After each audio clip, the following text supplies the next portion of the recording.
A warm welcome to everybody outside there. My name is Stefan Friedrichowski, and I welcome you in the name of JFD Brokers. Yeah, today we have, what do we have? The 12th of October 2017. So the year is coming to the autumn right now. Yeah, we have a very interesting topic for today. It's about predictive power of indicators. Let me guide you a little bit what we will do today. It's not really directly developing a new trading strategy. It's the pre-step before really creating a strategy that we ask ourselves, do we have a statistical edge in something which should which should trigger a trade? And therefore, it's an interesting question to say, hey, if we use an indicator, and later you will see we use the indicator first, RSI, does an indicator have such a predictive power? If that is the case, then it's a good trigger, a good edge for any strategy based on that indicator. And let me tell you that you will today you will have some surprises because it's not everything right what is written in textbooks, but we will do it by our own, and then we will see what is the real statistical edge, and maybe we need some changes to those practices with those indicators, and then we will have indeed such an statistical edge. As always, you know that you can have all the slides. You can download the slides already right now. The slides I present here, you can download those via the GoToWebinar control panel. And if you have any interest in later shown Excel sheets, just send me an email here to complicate name, I know, s.friedrichowski@jfdbrokers.com, and I will make sure that you get all the sheets and the Excel sheets as well. Okay, so that already being said, one other remark, all the webinars are recorded, and you can find the webinars on the YouTube channel of JFD. And how to go there? Just simple press JFD Brokers YouTube in Google, and then you will automatically find the YouTube channel and all the recordings of my webinars, but also all the webinars of my colleagues, which are very interesting as well. And you will see JFD is getting more and more international. So we have additional webinars now in French. And the other thing is that we have launched the web page now in the Italian language. So getting more and more international. But today is the English day, so I will proceed in English, and that's the only language I can talk besides German. But anyhow, my Italian would be enough to get something to drink or to eat, but I think that's all I can talk in the Italian language. But anyhow, so let's move forward here. You know, I have always to show first this slide. It's our risk disclaimer because we are talking here about trading strategies, and finally you may trade. But nevertheless, whatever we talk here, finally all your trades are on your own, and I'm sure that you understand that quite well. Okay, so what are the topics of today? Oh, there's one sentence still in German. I forgot to translate that sentence because I have always the same webinar the day before in German, and then I translate my slides to English. But there's one sentence left. Was wird im Webinar behandelt means what are the topics of today. So I apologize for that. I will quickly tell you that the JFD will be present on a trade fair in Frankfurt. I will still talk about that a little bit. Just maybe even if you have today the English one, you may have the chance to come to Frankfurt and to get in touch with us. And the next topic will be, because I got a lot of questions all over the weeks, how can I get the historical price data in my Excel sheet? When I talk here about trading strategies, it's always the same that they are based on historical price data, and we do a lot of things in Excel. Yeah, the question is always how to get those data in Excel, and I will quickly run through the process here in order to make sure that everybody can follow me and can do the same steps. Then we will first introduce that indicator RSI, because that will be our first example to measure the predictive power of an indicator. And you will see that I have developed a framework that you can do such an analysis of predictive power more or less with every indicator. It's just some changes in the Excel sheet. And I will show that later, because I will come with another example here. I use later the other indicator, the EMA, the exponential moving average. And in both cases, with the RSI as well as with the EMA, I'm sure that you will see some surprises which you would not have expected, the way people normally talk about those indicators like RSI or EMA. Good. So let's move forward here. So JFD is on that trade fair in Frankfurt, and we have a booth there, and maybe you are interested in coming along. It's 2 days. It's a Friday and a Saturday. Maybe even if you have now the international webinar here, you might have a chance to come there. And then we can get in touch personally, which would be really great for me. I will be there the complete 2 days. I have several speeches directed at the booth, and I have a special webinar. But there you have to register, just that you know how to find it. So you go to the webpage World of Trading, and then it's in German, I know. You can find myself here as a referent at that event, and finally here I am. So you will see I have a special webinar here, which is called Human Against Machine, who is a better trader? So let's see what I will talk about there. But anyhow, hopefully I can see maybe even one of you guys down there in Frankfurt. So let's see. We need historical price data, that's for sure.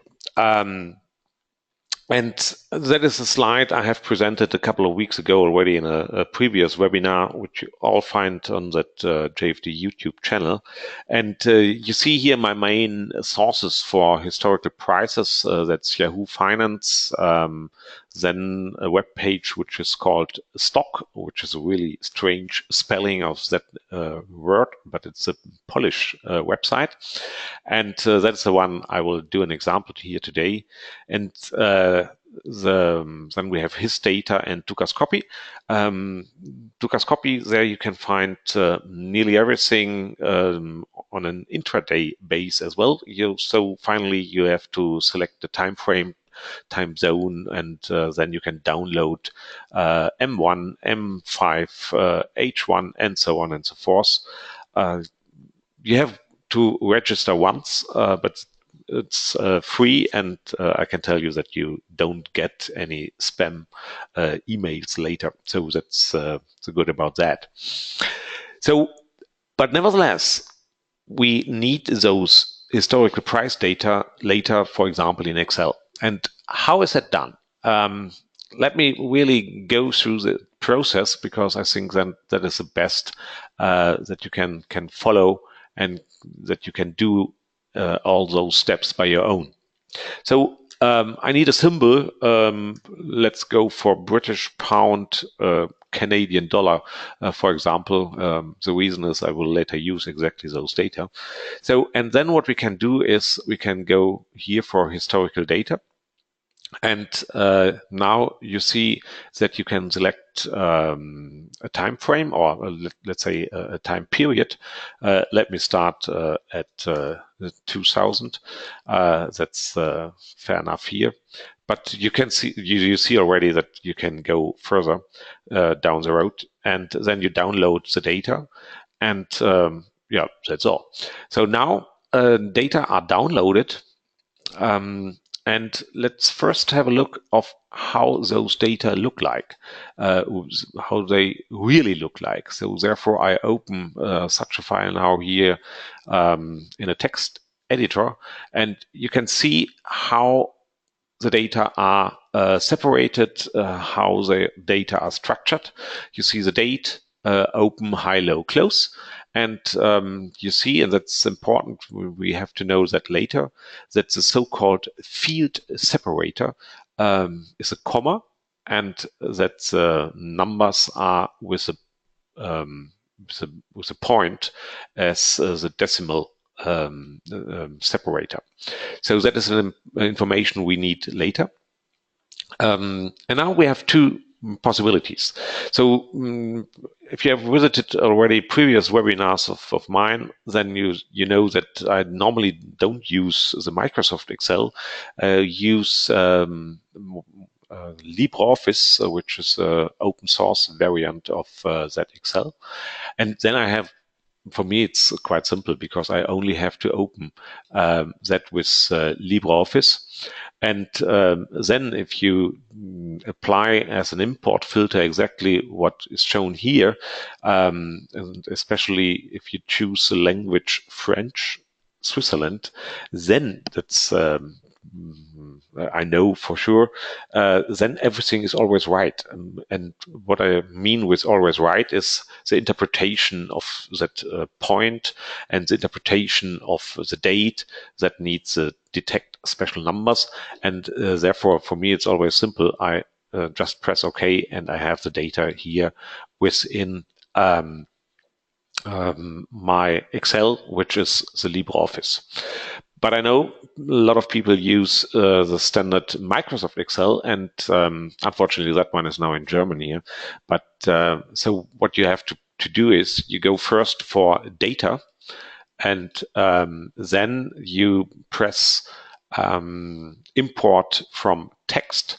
And if you do that, then you will have later a dialog, especially which is right for the interpretation. So we choose the same file here, press import, and now we get a dialog here.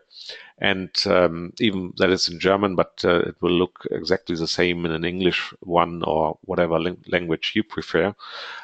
So we first have to say what kind of field separator do we have. So we go further, and our field separator, as mentioned before, is a comma. So I press comma here, and now you see vertical lines. That means everything is okay, and we can interpret that quite well. And now we mark the different. No, we go further the road, and the date here is done in a year, month, day. And all the others here, we have to select them, advanced, and then we choose the decimal separator. And this one, in our case, is a point, and that's all. And now we can import the data, and everything is all right.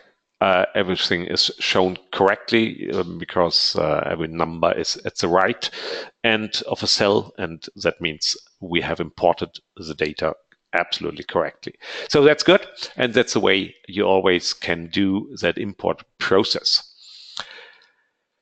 I got a lot of questions about that via email, and therefore I did it now here once again to show how it really works. So that was all introductory, more or less. So let me really go into the topic of today. And I mentioned that we will start with the indicator RSI.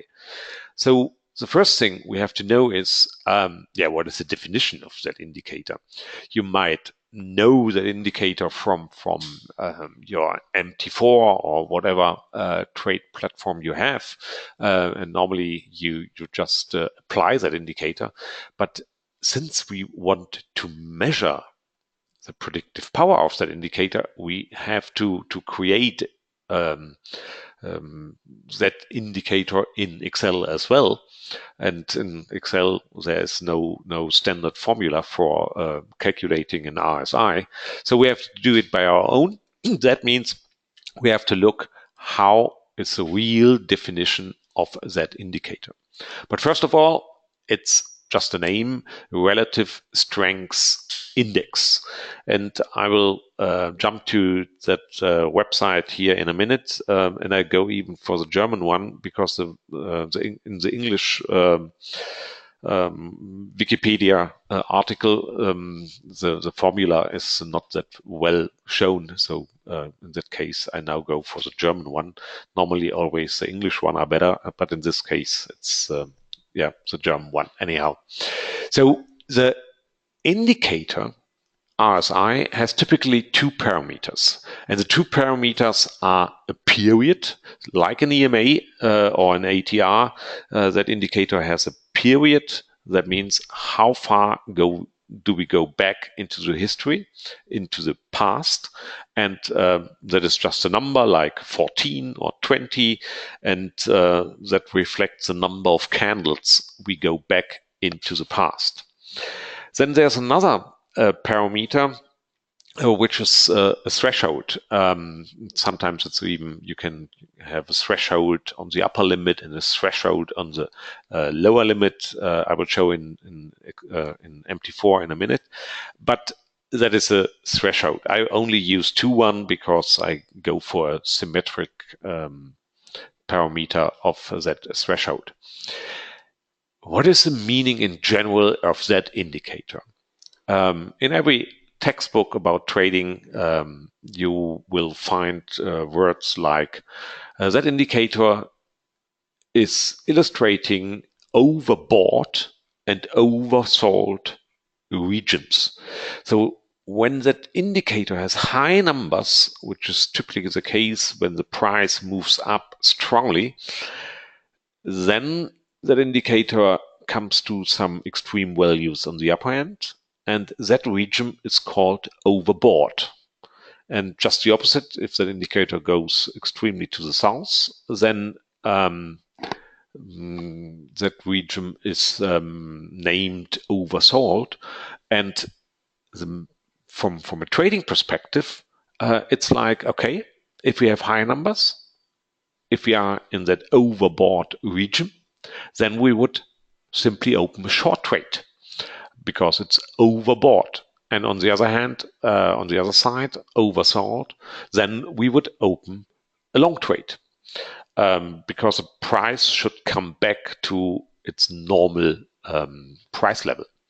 How does it really look like? Let's go to MT4 here and open a fresh chart because then it's easier for me to get everything right and don't have any other information in the chart than exactly the indicator. So now here we have a chart, euro, US dollar. In this case, now it's M15. Later we will switch to D1. But anyhow, just to illustrate that indicator, let me show that indicator here on the chart. So, and normally the first thing you have is you have to enter the RSI period. The standard value is 14, And what I mentioned being the threshold values are those one here.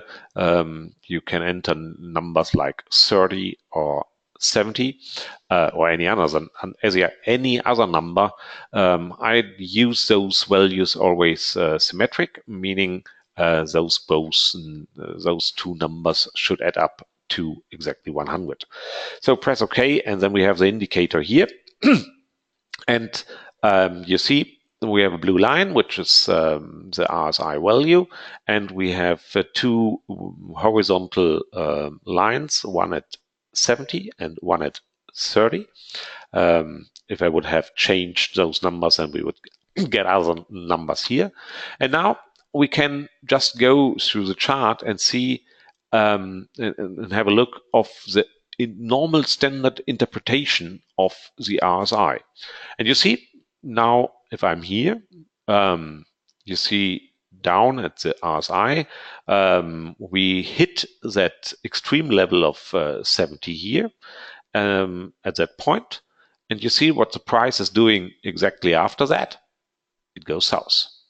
That is exactly the standard interpretation of an RSI.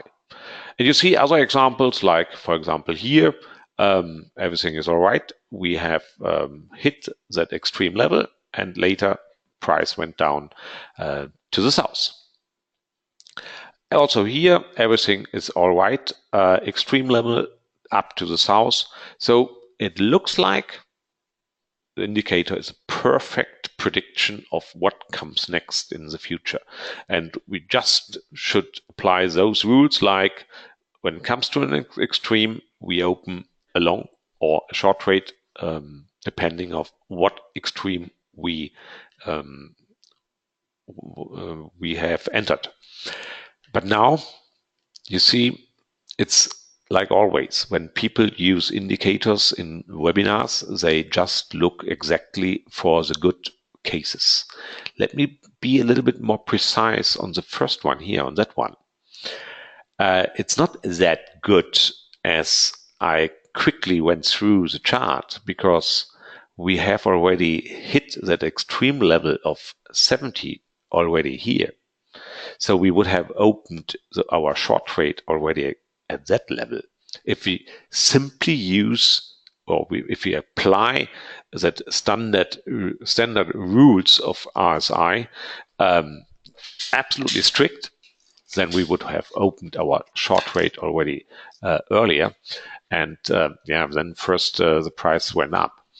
So not every example here in the chart is that good, as I mentioned. And you see, at least with those levels right now, like 70 and 30, we miss some opportunities, like this one here on the downside. So long trade here would be perfect. A long trade here would be perfect. But then we would need other thresholds, not 30 in this case. So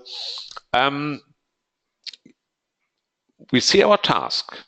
We have an indicator here in the chart.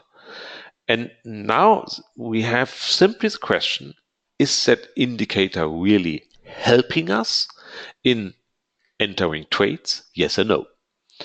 And you know me now. If I ask such a question, I want to have a mathematical answer and not something like moving around in the chart, looking for the best places or the best situations where that indicator is exactly doing what's normally promised. I want to have numbers. I want to have real numbers to say the indicator is good or the indicator is not good. Or if the indicator in principle is good, what kind of or what parameters should I apply? Is it really the period 14 and the thresholds 70 and on the other side 30? If we still go symmetric, it's only one number we have to know here. So what are the right numbers? And is the indicator really doing what the indicator is promised to do? So that's the question. And that question can be answered mathematically. And that's exactly what we want to do and what we want to achieve here. But when it comes to that predictive power of an indicator, here we have to ask, how can we measure it? Because we want to have numbers which are really telling us in a mathematical way the predictive power of that indicator. Before we really go into the mathematical definition of what I mean with predictive power, let's do it just verbally. It's not exact, but it's already a more descriptive way. Just verbally, I would say the measurement is my assumption mostly right? So do we really have that statistical edge, which is promised to be there with that indicator? That's a question. Because if we have such an edge, then we can look for a trading strategy following or being based on exactly that indicator. Mathematically, we can do it similar. Whenever we hit our threshold level, we can look into the future. In this case, that is okay. Looking to the future from a given trigger point in order to see, hey, is that indicator telling us the right thing? And what we do there is we simply sum up the percentage price changes after one candle or 1 day, after 2 days, 4 days, 8 days. You will later see I will use exactly those powers of 2. And we sum up those changes after X days, but we do that summing up. I call it here sign corrected. What does it mean? So for a long trade, it's easy. If the price later goes upwards, everything is good. So we have a positive percentage change of the price. And if we sum up those price changes and we get a high number, then we know perfect. But now we have short trades as well, but then we simply multiply our percentage changes with that -1. And I use always a +1 for a long trade and a -1 for a short trade. And if we do it that way, then we get something which is similar to a real equity curve. And that's what we want to have. And if we finally find equity lines which go straight to the north, for example, after 2 candles or 5 candles or 10 candles, that's perfect. Then we have the proof of a statistical edge, and then we can use that indicator exactly in that way. Formally, what I do here is trading without stop loss and take profit. And that's something I normally not do, you know that. But just for the measurement of predictive power, it's okay. We can even think about those trades being really entered, but then it would be trades without stop loss and take profits. But that's another step to come really to a trading strategy, rule-based, and which we can later maybe code into an expert advisor. So doing exactly what I have written down here is sufficient in order to know the quality of any indicator, because that concept is not really relying on that RSI. If we exchange RSI indicator against other indicators, we can do exactly the same steps for any indicator. And that's the way how we measure the predictive power of an indicator now. And let me do it directly here in the Excel sheet, and let me guide you a little bit through that, because then it's easier for you to follow my thoughts. And what's even more important, what I try to do here is just to introduce frameworks you can use by your own, and you can later do your own analysis of that indicator, of other indicators, of other underlyings. Now we have euro, US dollar based on D1, so daily chart. And then you can do things exactly the same way, but by your own. And I challenge you to do that. Simply don't believe what people are telling. Don't believe what you find in textbooks.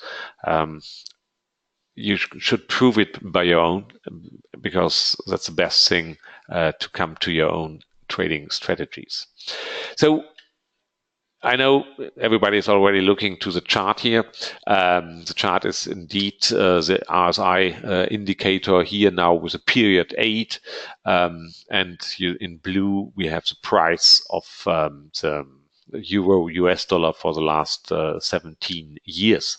But let me first show you how I calculate that RSI value, the RSI indicator, because that's a little bit tricky in Excel. And the reason is simply we want to have a specific period length, so a specific number of candles we look to the past. And that's a little bit tricky in Excel. But let me first show you how I have done the calculation. Oh, I forgot something. We need the formula.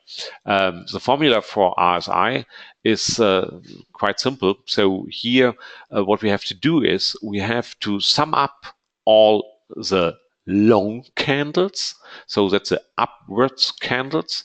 We have to sum up those, and we have to sum up all the down candles, so to say the short candles, and then we build the average by dividing through the number of candles we have, and then the RSI is simply calculated average up divided by the sum of average up and average down. So that's the formula in order to create that RSI value, and you can find those inputs on websites about that.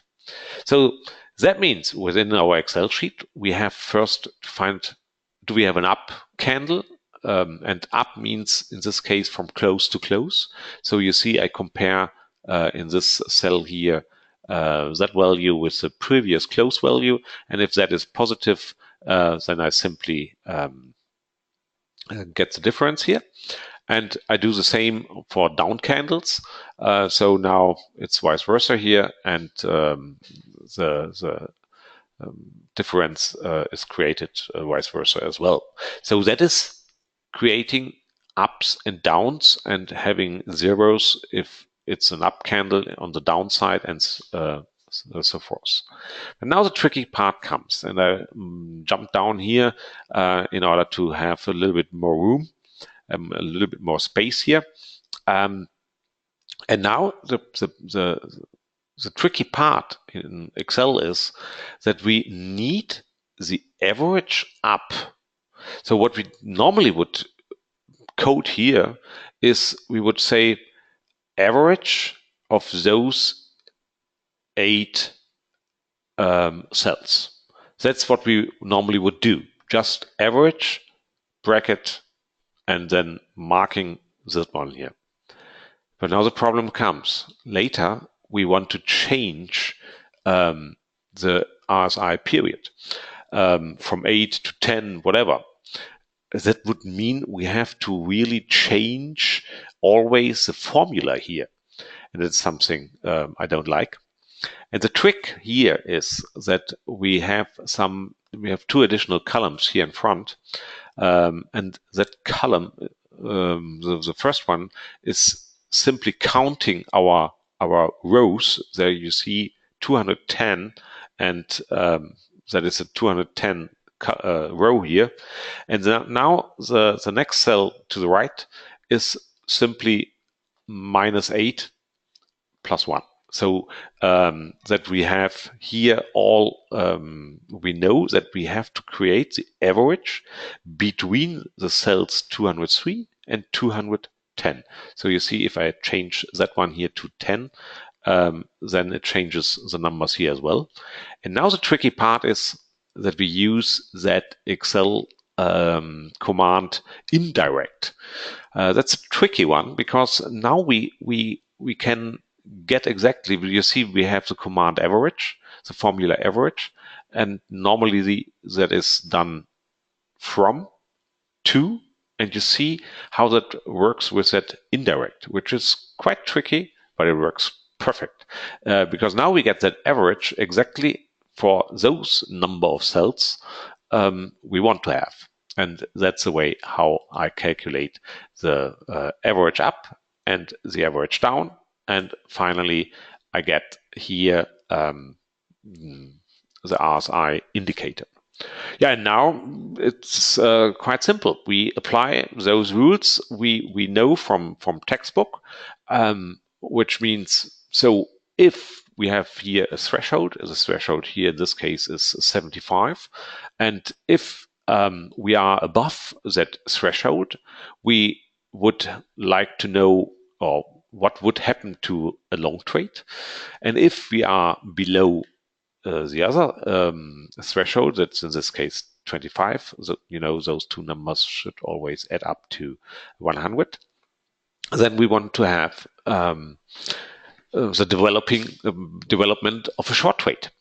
And you see here in this case, RSI value is 17. That is below the threshold. Therefore, we have a minus 1 here. And now what I do is I look into the future. If you look, if I press this one here, then you can see what I do with the calculation. I go from my current close to the close to 1 day in the future. And I calculate the percentage change, and I multiply that with that minus 1, because in this case we have a short trade. And now I do the same for 2 days or 2 candles, and then for 4 candles, and so on and so forth. And what I do here is I do the prediction for 4 candles, 8 candles, and up to 32 candles. That's not all I have done here in the Excel sheet. I have did a little bit more because I want to have something which is more looking like an equity. And that means I add up those changes after 1 day, after 2 days, and so on, simply by adding up those trading results. And what I did as well, finally, I calculate the maximum drawdown of that equity. You will see such an equity in a minute. And like always, when I talk about trading strategies, then I calculate that number opti, which is the maximum drawdown divided by the slope divided by the linearity of that equity. And as always, the lower that number, the better the equity. But now let's really jump to equities. And you see what it really means measuring the predictive power of an indicator. So let me put that picture exactly that we see everything. Good. Now I have it. What does it mean if we look to those graphs? You see, it looks like an equity. It's going north, which is good. You see that we have an equity which is adding up all the 1 day changes, the 2 day changes, 4 day, 8 day, and 16 and 32 days. And if we have something which really goes upwards here, then we can say, yes, the indicator is doing what it should do, and we have a predictive power of that indicator. I know you look in detail to those equity lines, and they don't look that pretty good. Hey, it's a superb trading strategy, so that drawdowns would be a little bit too high here. But that's not the topic of today. Today, it's the measurement of a predictive power, and indeed, we find that. But now the good thing is we can change here threshold values, and you can see how the equity changes here. I'm do it a little bit smaller, then I think we can see better. Good. So you can see that I can change the threshold values. I can change the period here, and we get always different equity lines. And now we can try to answer the question. One, do we have a predictive power? Yeah, since we have a positive slope of our equity, that's perfect. But now the question comes, hey, what is the best combination of period and threshold? And what I do for that purpose is I have simply went through a parameter space, trying out different periods, trying out different thresholds, and then I copy always those opti values here into such a table, and I get now a feeling of the more green, the better. And I can see regions of parameter values of period. Okay, forgot to mention that. That's the EMA period. And the other one is the threshold.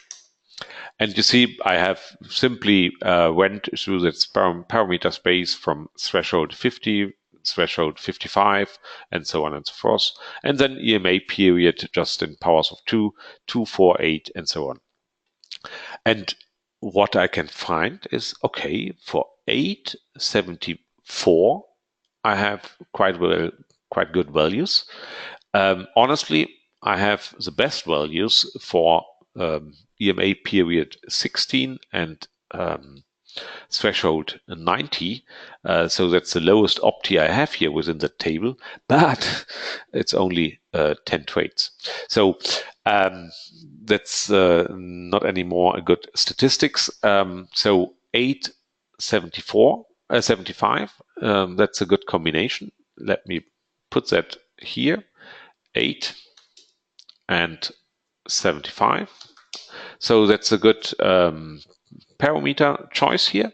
You see slopes positive. Everything's not that bad. By the way, if I go here for 16, it's even better. But then my statistics is not that good. So anymore, let's go back to this one. So what have we achieved? We know now RSI is okay. We can use it, in this case, on a daily chart. We definitely need other numbers if we go for H1, M5, or whatever time frame. And you can do it here within that Excel sheet as well, but you simply have to copy other data into that Excel sheet. And we can do that kind of analysis quite well, which is perfect. That's the first step. Now the second. Let's change the underlying. So since we have already downloaded British pound, Canadian dollar, let's take those data and put them into here. And then, because for whatever reason, there are not the same number of data, let me just copy and paste them here. Otherwise, I have a little bit trouble here. And now we can do the same.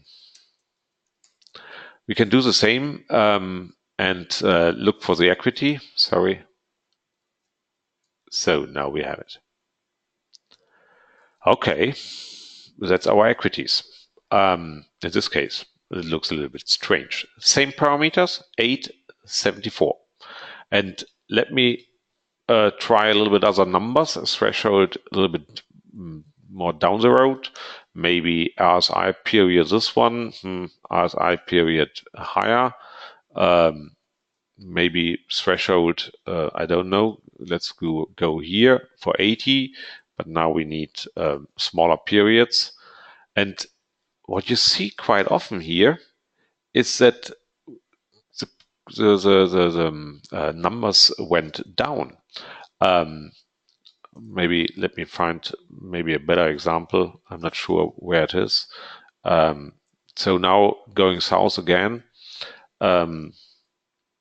And here, yeah, even everything here goes south. But now, hey, take a look.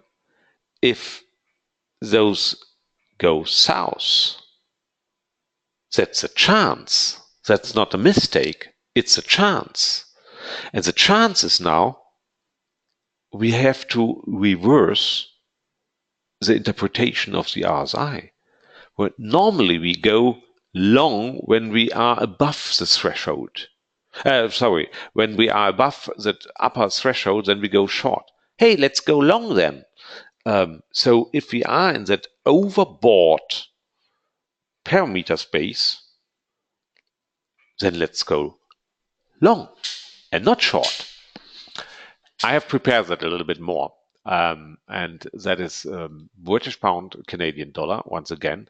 Now it's called anti. And anti means that I have changed the rules. So whenever I go normally long, now I go short and vice versa. And what you can see now is that my equities, of course, now go north. But that's a good story. So we can go north, we can have a predictive power of that indicator, but we need to reverse the standard interpretation of the RSI.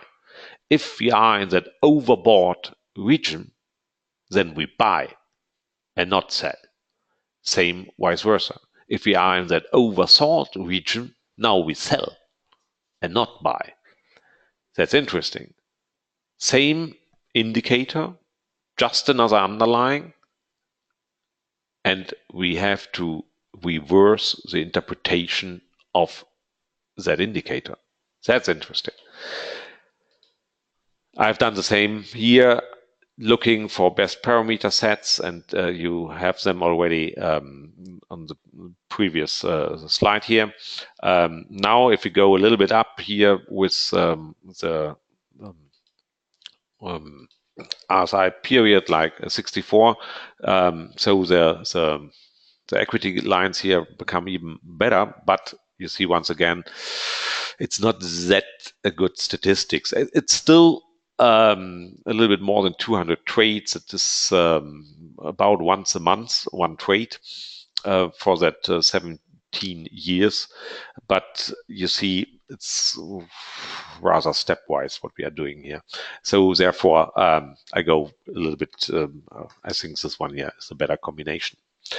It's not, once again, it's not the best equity curves, what we have here, but those help us in order to have a predictive power of our indicator once again. That's quite well. But now let's change the indicator. What if we, for example, go for DAX and we just take an EMA as the new indicator? And so we calculate the EMA value and then standard interpretation. If we are above that EMA, then we would go long. If we are below the EMA, then we go short. And then we can do exactly the same, measuring the predictive power, and we can get equities same way. And here you see, okay, it's not that perfect, but you see we have at least a little bit of a predictive power of that indicator. It's not always that good. If we go for other numbers here, picture will change, and if you go for lower numbers, picture once again will change. And you see, okay, it would work until 2010 and then later not. But for those higher numbers, then more or less it works. Doing the same analysis, now it's a little bit easier because we have only one parameter, namely the EMA period. So I can plot it directly here. And you can see if we have high values for EMA, then we find some good predictive power for, you see that drop here in those curves. And we have something like a plateau here in that region. So therefore, all right, we can use the EMA for DAX. But now let's change once again underlying. Let's go for S&P 500. Same story. If we go for long EMA periods like 211 or 250, then we can conclude predictive power works. Not that bad, not that perfect, but we can state that we have a predictive power by using the EMA if we go for higher values. Let's go for low values, 50. Okay, doesn't look that good. Let's go for half of that, 24. It's even getting worse. Let's go for 10. Now it's getting, I would say, more and more interesting. Why do I say it's getting more and more interesting? Look, for example, to the blue line. It's only a one-day trade or a one-day move we accumulate, we sum up here. And that line goes more or less straight south. Hey, that's good. We have to reverse our interpretation once again here. So let's do exactly the opposite. If we are above the EMA, we open a short trade. And if we are below an EMA, then we enter a long trade. So once again, we reverse that interpretation. And I have done this, of course, here. And you see now we call it once again anti because I have changed the entry logic. So whenever we are, let's go, for example, here, close value is below EMA and we go long. And that's the way we go here. And now we have not that bad equity lines here. We don't can go that much in the future. You see that if we add up those 32 days changes and 16 days changes, they don't look that good. But smaller ones, they are more or less straight, and they are even better straight than the normal interpretation of the EMA with high EMA periods. I did the same job here, meaning looking around for a plateau, and indeed I find it. And low values for EMA are quite well here. And we get those nice plateaus here in this lower end region. So we have to go for small EMAs. We can even change them a little bit, but it would not change the story here. And you see now, okay, we have measured the predictive power of an EMA, and we found another surprise. You will always find underlyings which more or less should be traded reverse than the normal interpretation. Okay, you might say EMA period of 4 is really a small one. Yes, it is. But the good thing is, using that EMA period 4 is now helping us to have a predictive power. That means we have a statistical edge, and that means we can base a strategy on that indicator, EMA, if we go for low values of EMA periods. If you have followed previous webinars, you might remember that we have had a strategy which is called mean reversion. And more or less, when we developed that strategy, we have exactly used that input with what we see here. Because the mean reversion strategy is more or less exactly doing the same as that opposite. When we are above, then go south, then go short. And if you are below the EMA and below enough, in this case, we have had the strategy with a minimum distance from that EMA, then we go long. And that's exactly a follow-up of the predictive power of our EMA, small value EMA, and then we have to use it reverse. And that is quite interesting. So what do we have here? We have a framework of how to measure the predictive power of an indicator. And we can change underlyings, we can change time frames, just put some other data here, and everything is all right. So that's perfect, and that helps us to develop any trading strategy if we use exactly that kind of information. That brings me already to the end of this today webinar. So we know how to measure, and we know that the RSI as well as the EMA is a good indicator to be used. But we see that we have underlyings and parameter regions where we have to use those indicators exactly reverse. The good thing is that with our framework, we can derive those regions. We can derive what indicator should be traded how, with what, for example, period threshold values, and then we know those numbers, and they can even already help us for discretionary trading. But we can base real trading strategies on those indicators as well. But that is a topic of one of those next webinars. And there are surprises, and the surprises that reverse behavior. I imagine that you are surprised as well. I have been surprised when I did that kind of analysis, but it helps me to use those indicators proper and really to get a statistical edge out of such an indicator. As always, if you want to have the sheets, slides, whatever, just send me an email. Send an email to s.friedrichowski@jftbrokers.com, and I will make sure that you get all the slides. And if you have interest in that LibreOffice files instead of Microsoft Excel, no problem. Just mention that in the email as well. Yeah, that's for today. I hope you enjoy the webinar. There will be another one in 2 weeks, which is once again totally different because we do a strategy review. It's now half a year that we do the development of trading strategies here within the webinars.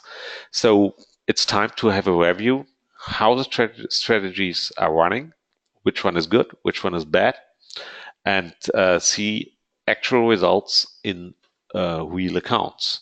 But that is in 2 weeks from now. So have a good evening and enjoy your time. Bye-bye.